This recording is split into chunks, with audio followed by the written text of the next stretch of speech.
Now, it is my time to start the game.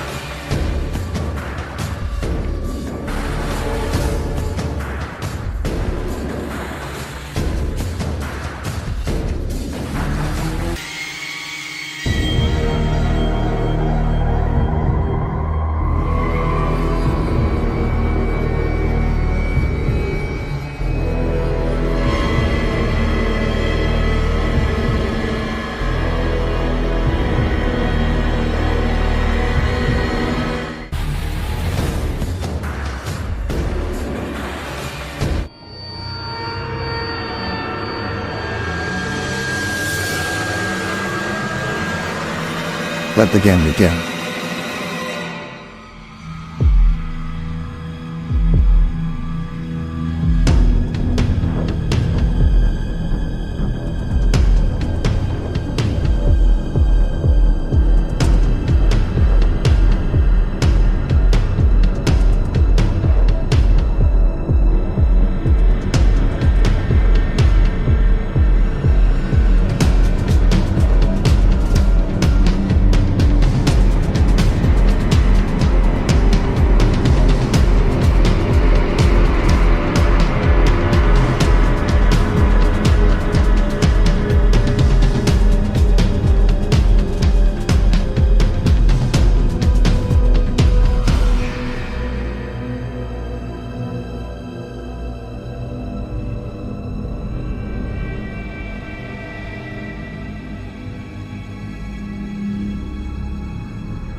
Writing Saw VIII was an incredible and challenging experience.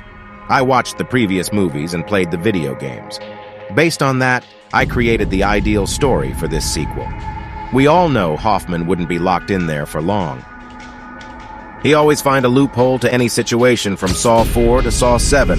He became an iconic character of the saga because of his great potential, intelligence, ambition, and strategy. However, revenge has become an obsession for Hoffman. Whoever tries to stop him ends up dead. Jill Tuck's death was the trigger of his end, seeing Dr. Gordon with two guys capturing him. We would think that's the end for the detective, but knowing Hoffman, he'll be able to get out of it. Game over. The effective way to get out of it was to break his foot like Eric Matthews. Now he wants to get rid of Dr. Gordon and the two henchmen. But it won't be easy as the police are looking for him. Perhaps we were wondering where Detective Fisk was. In Saw 5, Hoffman implied to Fisk that no one survived. Nobody made it. But when he saw Agent Peter Strom make it out alive, his word backfired. Now Fisk was suspicious of his friend. Hoffman, being a lieutenant, decides to transfer Fisk to another state. Since Stram is becoming a problem, and having two people against him would be the end of him. In Saw 7, Officer Matt Gibson has proof that Hoffman is Jigsaw's ally. He decides to share this information by sending an email to Detective Fisk, enclosing the evidence and Hoffman's blackmail tapes, in order to work together, since Fisk knows Hoffman and they could capture him once and for all and close the Jigsaw case. Fisk asks for an urgent transfer, as Lieutenant Hoffman is the serial killer they have been looking for all along. The department accepts his request. That's when we see Fisk in Saw 8. Hoffman's master plan was to distract the police and Dr. Gordon by creating two games. The first game would be against Chief Jacobs, who was a member of the cartel.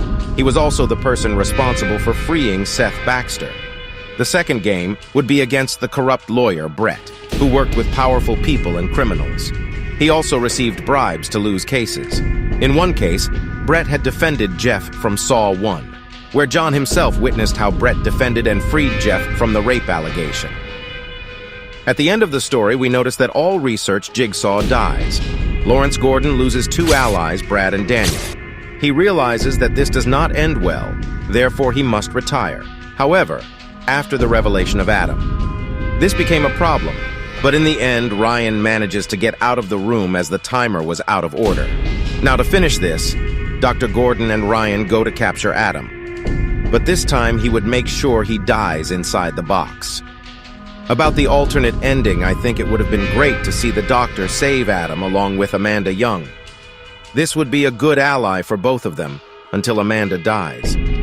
See Adam and Gordon in a test at the beginning and at the end, both willing to continue Jigsaw's legacy. I really enjoyed writing this sequel, especially sharing this to the Saw fans. Thank you very much. Game over.